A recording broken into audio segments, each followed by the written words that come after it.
Hello learners of all ages, my name is Mr. Montgomery. I teach 4th and 5th grade math, and today we're going to be talking about thousandths.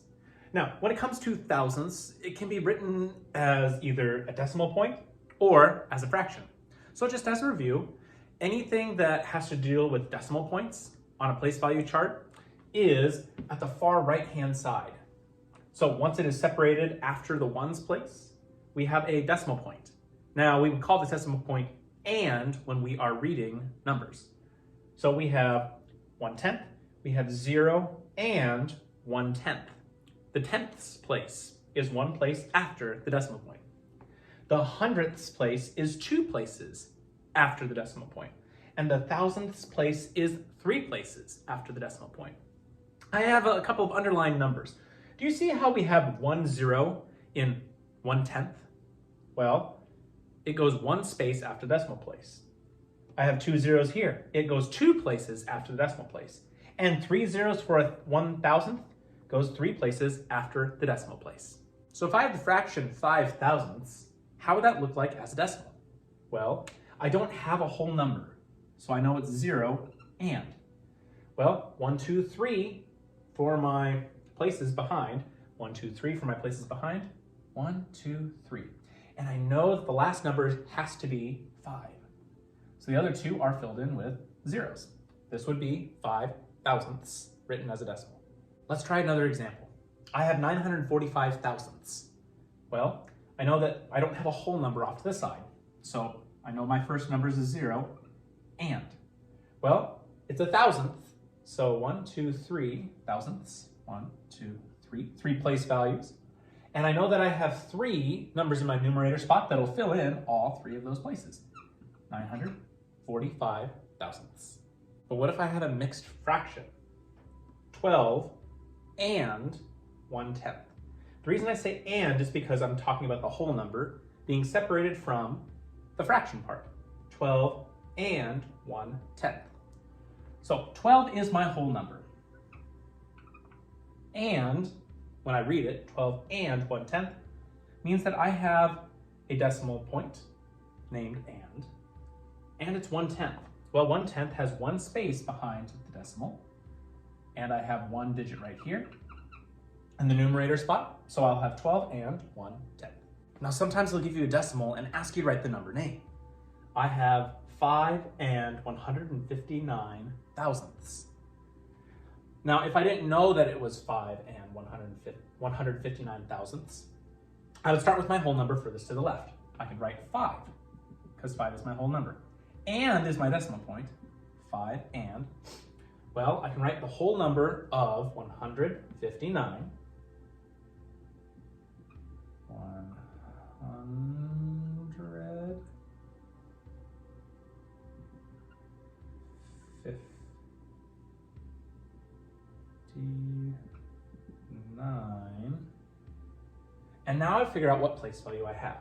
1, 2, 3 places after the decimal place would be thousandths.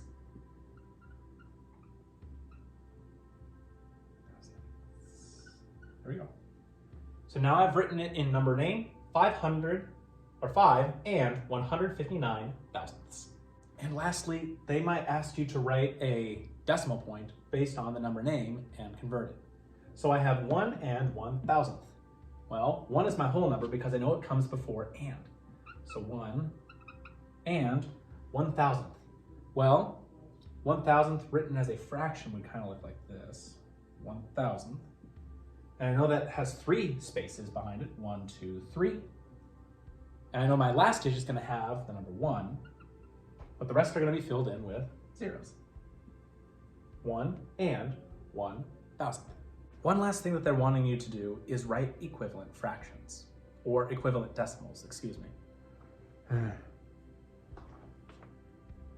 Another thing they're going to ask you is to write equivalent decimals. So for example, one of the decimals they have in the book is 1 and 9/10. Well, an equivalent fraction that I could do is I could just add a 0 at the very end. 1 and 90 hundredths. And the way that it works is it's dividing it up into smaller pieces.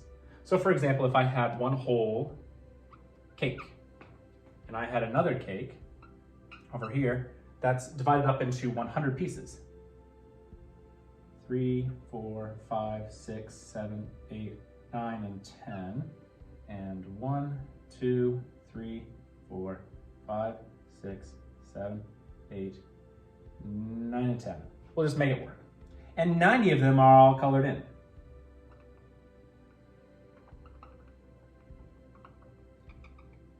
If I only had it divided up into 10 slices, only 9 of them will be colored in. I could still do the same thing and have 900 thousandths. It would still be the same value. When it comes to decimals, you can add zeros at the very end and it does not change the value. They're equivalent. Let's do 3 examples of what we just practiced. So I can add a 0 to the end of any decimal and it will not change the value, but it will cause it to be an equivalent decimal. So I have 0 and 23 hundredths. I can change that by putting a 0 at the end. Now it's 0 and 230 thousandths. I have 11 and 3 tenths. Put a 0 behind it. 11 and 30 hundredths. It even works with whole numbers. You can put a decimal place behind it and a 0, and it's still 900 tenths. All right, my 5th grade friends, if we take a look at page 17, you'll see that we'll be doing practice problems number 2, 7, 9, and 18.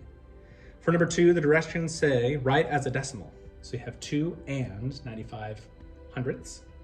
For number 7, it says write the word name for each decimal. So we have our decimal there. For number 9, we have write each number in standard form. We have 70 hundredths. And last but not least, number 18, the directions say write an equivalent decimal. If you have any questions about thousandths, please let me know when you come to class tomorrow.